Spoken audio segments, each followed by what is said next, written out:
Alam mo ba na may isang isla sa Pilipinas na mas maliit pa sa Connecticut pero may tatlong magkakaibang pamilya ng wika? Welcome sa Mindoro, ang linguistic chaos ng bansa natin.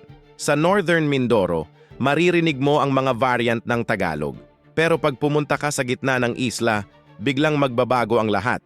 Dito gumagamit sila ng hanunuo at buhid, mga wikang may sariling sistema ng pagsulat na walang kinalaman sa Tagalog.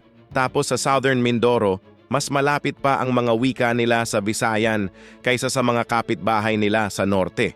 Parang tatlong magkakaibang bansa sa loob ng isang probinsya. Bakit nangyari ito? Dahil sa mga trade routes noon, ang mga mangangalakal na dumadaan dito ay nagdala ng iba't ibang wika. Nang dumating ang mga Espanyol, tinulak nila ang mga indigenous languages sa bundok, habang ang mga coastal areas ay naging Tagalog. Kaya kung pupunta ka sa Mindoro ngayon, isang konsepto lang ay may tatlong kompletong magkakaibang salita at grammar. Linguistic mixing pot talaga.